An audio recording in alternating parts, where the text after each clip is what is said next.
Top 5 European cities where black people are thriving. Imagine stepping into a European city, suitcase in hand, and hope in your chest only to feel, from the very first glance, that you're not really welcome. No one says it out loud. There's no sign that tells you to leave. Just a quiet, familiar feeling that every black person knows all too well. I don't belong here. Sounds unsettling? The truth is, this happens every single day to thousands of black people living, studying, or working across Europe. And if you've always believed this continent is a beacon of freedom, welfare, and equality, this video might challenge that belief. Today, we're diving into 5 European cities where black people aren't just surviving, but truly thriving. Not because these places are flawless, but because in spite of cold policies and cautious stares, black communities have learned to build their own spaces, affirm their identities, and reclaim what it means to live fully. This isn't a travel list. It's a social cross-section where colonial histories, welfare systems, and silent biases collide in everyday life. And if you're someone searching for a place to breathe, this might just be the map that begins your journey. Don't look away. What you're about to see won't be shocking in a tabloid sense, but it just might shift the way you think about what it really means to feel welcome. 1. Amsterdam. There are cities where the sound of bicycle wheels tapping gently on cobblestone, the smell of rich coffee wafting from corner cafes, and the sight of canals weaving through old town streets make you feel like you're living inside a postcard. Amsterdam is one of them. But inside those picture-perfect frames, some people don't always feel like they belong in the image. Many black residents say Amsterdam is a place where they can breathe, but not necessarily a place where they can fully blend in. The city prides itself on being progressive, a haven of personal freedom and liberal ideals etched into its laws, its policies, even its tourist brochures. But tolerance doesn't always mean welcome, and welcome doesn't always mean belonging. In Zuidoost, colloquially called the Bijlmer, many black people have carved out space for connection. It's not just home to Surinamese, Ghanaian, and other African diaspora communities. It's a neighborhood where pride has been built into the walls, a vegan kitchen called Vles Kitchen, where the flavors are simmered in memory, a streetwear brand named Pata, with international acclaim but a distinctly local soul, or Colored Goodies, a small Afrocentric boutique glowing in a mostly white city.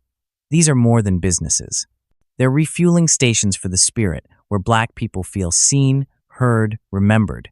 But step outside the Bijlmer and that visibility fades. Central Amsterdam, the hub of tourism, commerce, and influence, is still predominantly white. Cultural spaces for black communities become sparse. Some describe the experience as being a permanent guest, never explicitly unwelcome, but never truly invited in. Invisible lines are drawn, starting with city zoning and rippling through the silent judgment when walking into upscale shops. Education reflects a similar duality. In Bijlmer, some schools actively incorporate diverse histories and cultural narratives teaching about Africa, colonial legacies, and the Black European experience. Programs like the Black Europe Summer School give students tools to understand their own stories within the broader European context. Yet, segregation persists. White schools in affluent areas are often perceived as better not because they are, but because they're assumed to be. Black parents report their children being underestimated, disciplined more harshly, or steered away from advanced tracks, often not by words, but by subtle cues. Inclusion, it seems, is still conditional. The Dutch tradition of tolerance has long been celebrated as a national virtue, but for many black people, it feels like looking through frosted glass. Presence is permitted, but not always embraced. Campaigns like Kick Out Zwarte Piet, challenging the blackface tradition in Sinterklaas festivities, reveal just how deeply cultural resistance to change runs. Government-funded diversity programs and multicultural events do exist, but so does the unspoken expectation to conform, to be Dutch enough to be accepted. Yet Amsterdam is not without moments of joy and affirmation. Kwaku Festival, an annual black cultural celebration spanning 4 weekends, is a living, breathing assertion of identity. People dance, cook, tell stories, and exist in full color without apology. Events like this open a window in a house where many feel locked out. But the festival ends, the window closes, and beyond the music and lights, the same old barriers still stand. The Black community in Amsterdam is far from invisible. Networks of entrepreneurs, artists, scholars, and organizers create powerful ecosystems of support. From fashion houses like Daily Paper to women's groups like Netherlands Black Women, there are spaces of pride and resilience. But even with all that strength, many say they connect more easily with the global Black diaspora than with the Dutch majority. Structural exclusion casts a long shadow, and racism, whether in policing, business, or daily interactions, continues to chip away at a sense of ease. Amsterdam has the potential to become a model of genuine inclusion, not just a city that allows difference, but one that walks alongside it. The post-2020 wave of Black Lives Matter awareness has opened conversations, but change requires more than slogans. It demands uncomfortable audits of budget priorities, teacher training, urban planning, hiring practices, all of it, right down to the bones.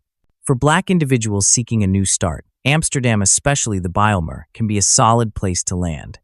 But for those yearning for a full sense of belonging, the story remains unfinished. And maybe that very incompleteness is what makes Amsterdam so important a city that forces us to question whether tolerance is enough, or just another word for silence. 2. London. Beneath the damp fog of London mornings, where double-decker buses glide quietly past historic buildings, lies something both undeniable and elusive.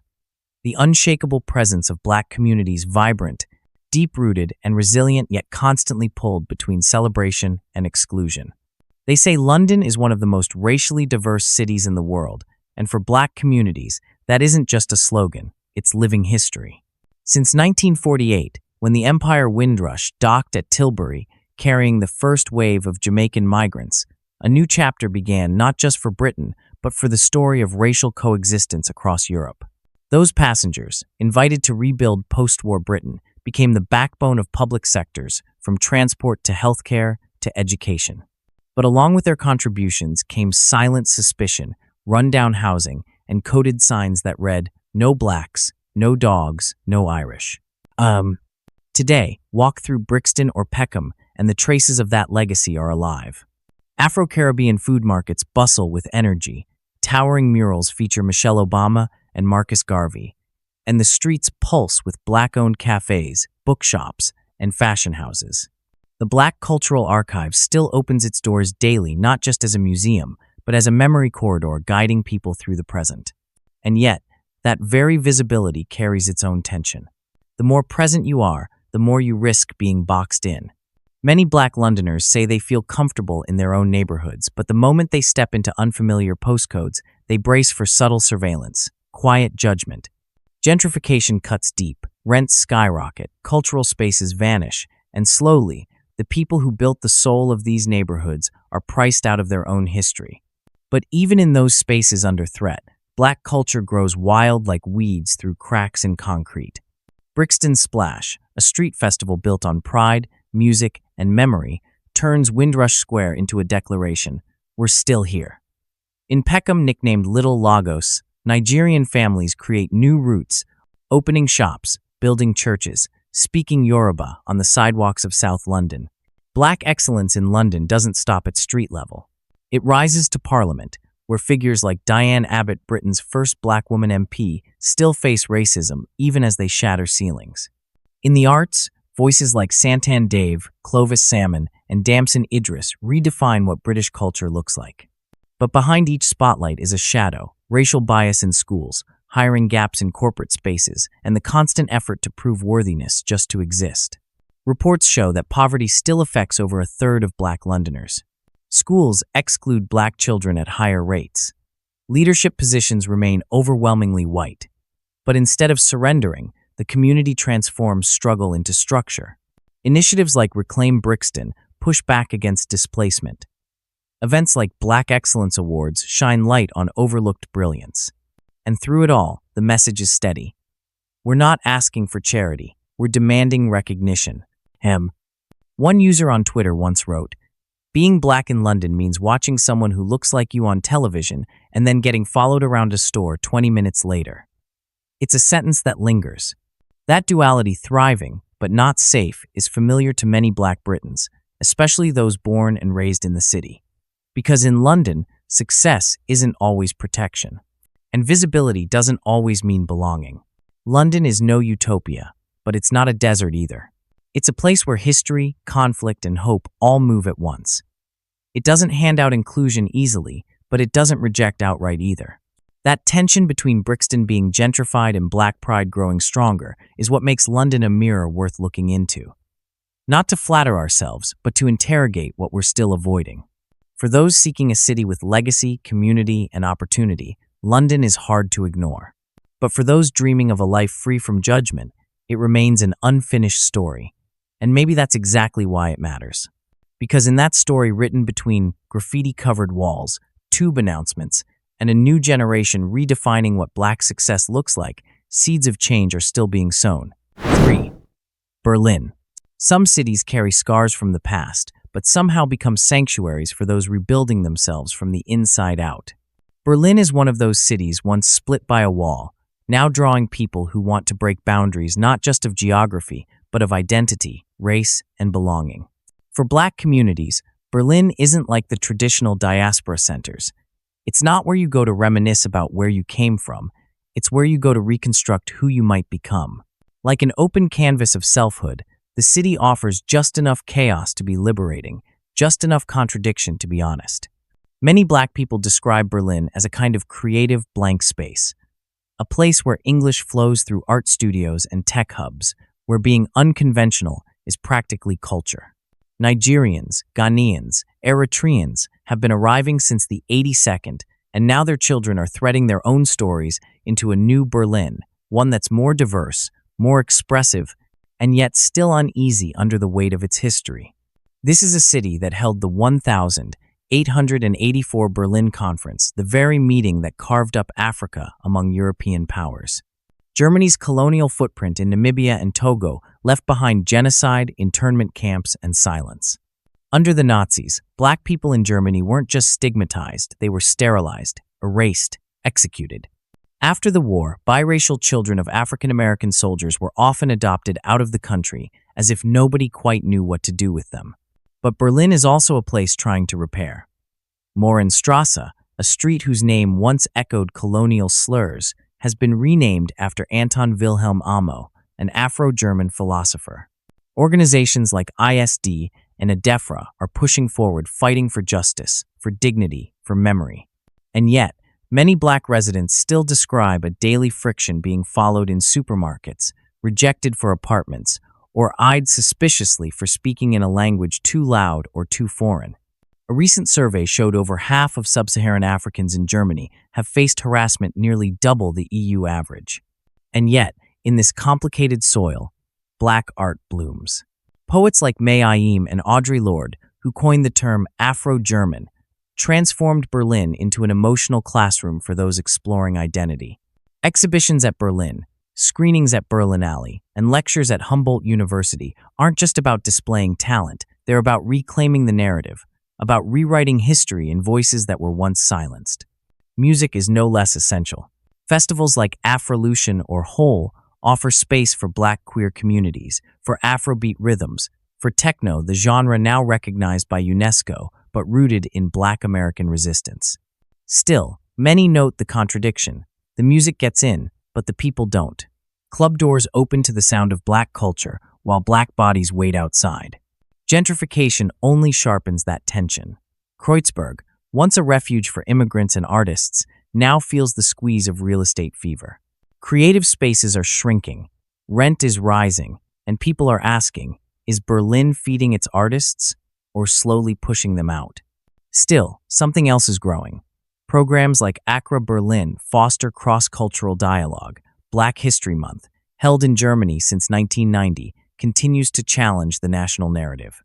And stories shared widely on Twitter speak of wake work, of confronting inherited trauma with creative defiance. Some accounts are celebratory, others sting. One tells of a false harassment claim in a train station. Another recalls an exhibition that brought someone to tears. Each adds a layer to a city that is never just one thing. Berlin isn't a dream. It's not a nightmare either. It's an experimental station where black identity is being tested, built, dismantled, and rebuilt again. Some stay, some leave, but all carry the same impression. In Berlin, belonging isn't handed out, it's built.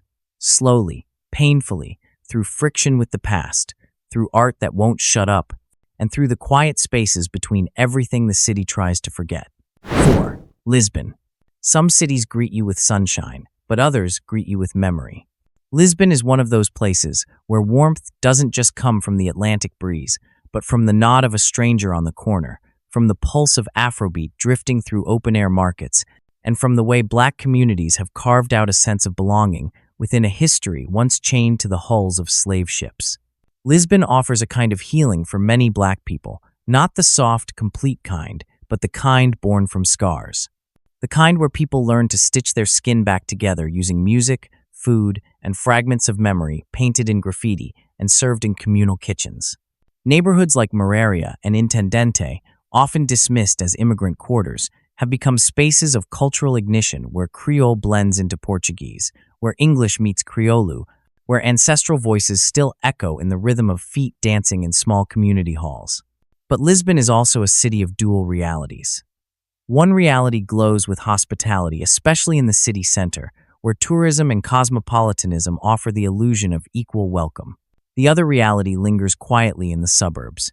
In places like Amadora or Cova de Mora, home to large African diasporas, people are still labeled dangerous just for existing. Many Black residents speak of being stopped for ID checks, denied housing, or simply treated as outsiders in their own neighborhoods. Portugal's history is anything but gentle. As one of the earliest nations in the transatlantic slave trade, Lisbon launched thousands of ships carrying stolen bodies to the Americas. But rather than confront this openly, the legacy often remains unspoken. Streets are still named after so-called explorers. Statues remain standing. And instead of public apology, there's a national preference for colorblindness, a policy that masks systemic inequality behind the language of equality. Still, Black communities in Lisbon aren't waiting for permission to be seen. They're building visibility on their own terms. Afro-Flavors food tours take visitors through Black-owned restaurants serving up piri-piri chicken and cachupa. Batida music reverberates through Marvila nightclubs. Organizations like Batoto Yetu teach traditional African dance to a new generation, not just to preserve heritage, but to say, "We are here, we've always been here." Festivals like Afro Nation aren't just parties, they're lifelines. Places to breathe, to laugh, to feel whole. But that joy is fragile. Venues are closing, rents are rising, and the very people who built the culture are being pushed out of it. Black music may fill the city's streets, but the space to live within that music is shrinking. Lisbon is often described as safe for people of color, but safety too is layered. For some Black tourists, it feels like a relief from the stares of Northern Europe. But for long-term residents, a different picture emerges. Laws lacking protection, data gaps on racial disparities, and a social climate that often prefers silence to reckoning. And yet, Lisbon is not a city of only absences. It is, for many, a place of vivid life. Street festivals, neighborhood rhythms, food, music, passing laughter, all these come together to create something hard to name. A sense that here, for a moment at least, you can just be. Lisbon is a city of fragments of trauma and rebirth, of memory and rhythm, of loss and longing. It doesn't promise perfection, it doesn't hide its cracks. But perhaps that's what makes it worth staying in, or at least worth trying. And sometimes, a city that makes you want to try is enough to begin again. 5. Copenhagen. In Copenhagen, fairness can be felt from the most basic things like getting medical care without worrying about cost, or sending your child to daycare without calculating every cent. It's a place where many Black residents say, "At least I'm not abandoned." But that sense of fairness, while structurally solid on the surface, carries quiet fractures beneath, where the very idea of equality sometimes becomes a mask for denial. Copenhagen, with its universal welfare model, is often praised as a blueprint for structural equity. Healthcare, education, childcare, accessible to all, regardless of income or ethnicity. For many Black immigrants, especially those from African or Caribbean nations, this creates a promising starting point, a place where survival doesn't have to be a daily negotiation. Integration programs provide language classes, vocational training, and employment support. For many families, it feels like a reset and entry point into something stable, something safe. but reality often hums on a lower, less visible frequency. Since 1998, government policy has reduced benefits for immigrants not from the West. On paper, it's an administrative adjustment.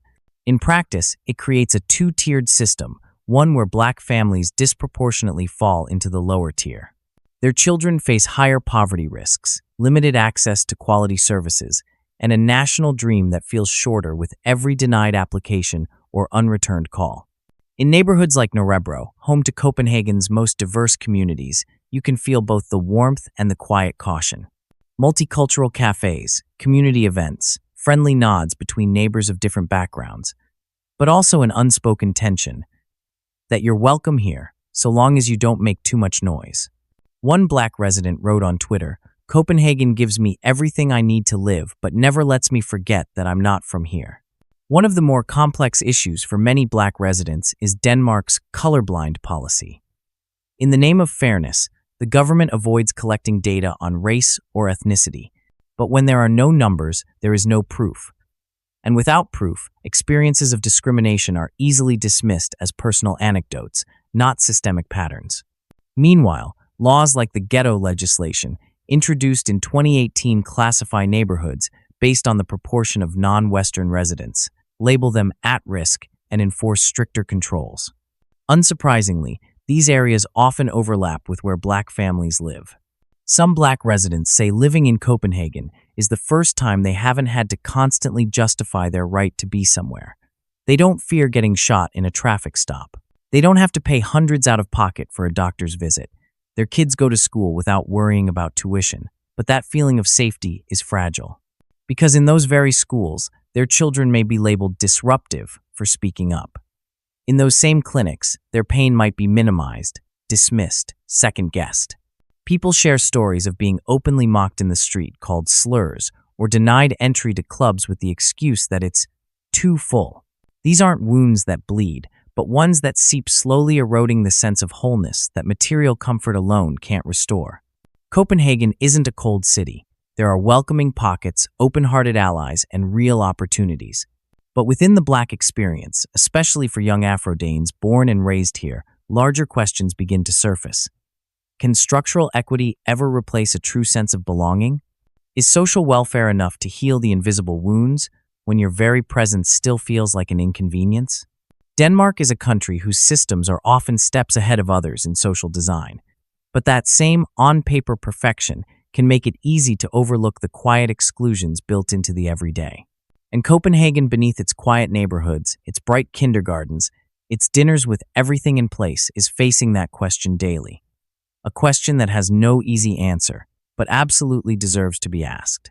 And maybe that's exactly what makes Copenhagen like every other city in this video. Not perfect, but essential. Because in these places, we don't just see hope and progress. We also see what's still missing, what remains unresolved. The story of Black life in Europe isn't just about seeking better places to live. It's about continually asking the deeper question: when will presence stop being questioned and belonging stop being a privilege? If any part of this touched something in you, a feeling, a thought, or simply a new layer of understanding, leave a like on this video. Hit that subscribe button so you don't miss what's coming next, and share this with someone who cares about equity, empathy, and community. Because sometimes, a single share can be a small step toward expanding connection. And connection, that's where change begins.